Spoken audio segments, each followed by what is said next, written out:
Well, hey there, friends. Hopefully, you guys are having a great week. I wanted to come over here because I have seen this conversation come up a ton, and I thought it would be helpful if you are somebody who is looking to sell your practice, things you need to know and things your practice would need to be doing prior to being acquired. So, generally speaking, most private practices are in the world of nutrition.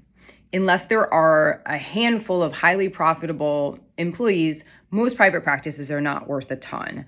But if you're looking to sell your practice, I want to give you guys some key aspects and things a potential buyer might be looking at. And the first thing is EBITDA. So EBITDA is a acronym and it stands for earnings before interest, taxes, and amortization.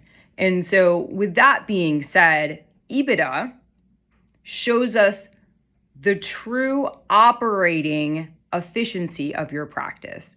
It shows us how profitable you are before things like taxes and depreciation and interest. So we get a true view of what really matters in your business. EBITDA is generally used as a multiple, like somebody would look at that number and say, I'm going to give you a 4 times value, whatever it is, the metric that they're using, but it shows your cash flow, your efficiency, and how profitable you are. With that being said, if you are a sole private practice and you are operating the day-to-day and you are consistently seeing patients, you become what we refer to as a key man risk.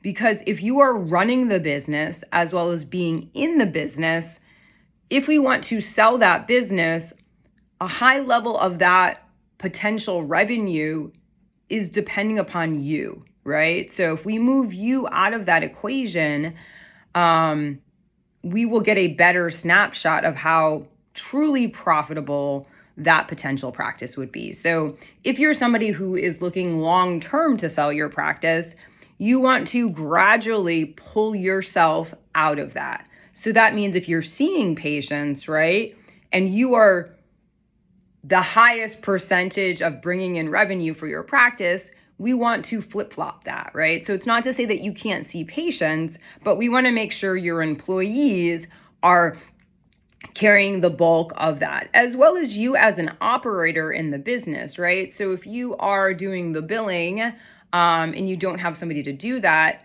when somebody sells that practice, right, they will have to replace that individual and the profitability will go down because that is based on you knowing exactly what you're doing in your practice. So first things first, you need to know your EBITDA. Second, you need to start to gradually over time pull yourself out of your practice. In addition to that, somebody looking to buy your business is really interested in profitability. And profitability is your revenue minus your expenses.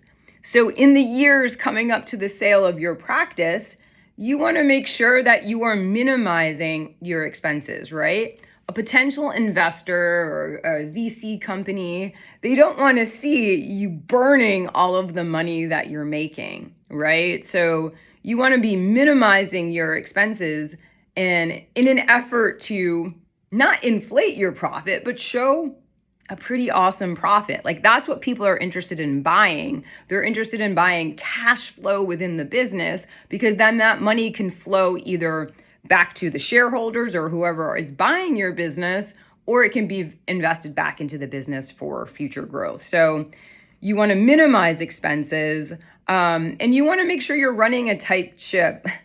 I laugh because as somebody, I look at lots and lots and lots of private practices daily, right? A lot of times I am in your numbers.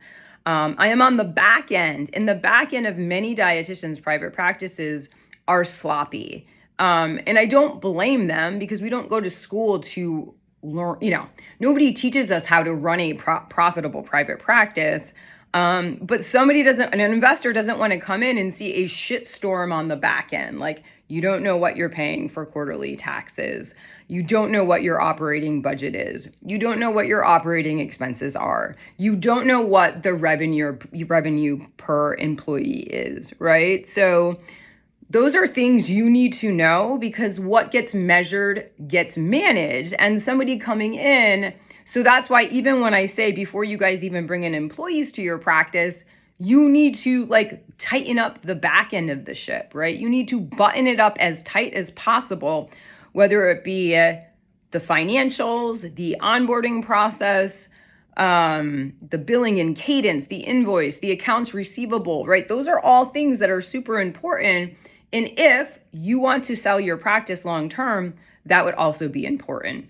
And the last thing that would be important is like, do you have a diversified income stream, right? So are you participating with multiple insurance companies? So if one went down, right?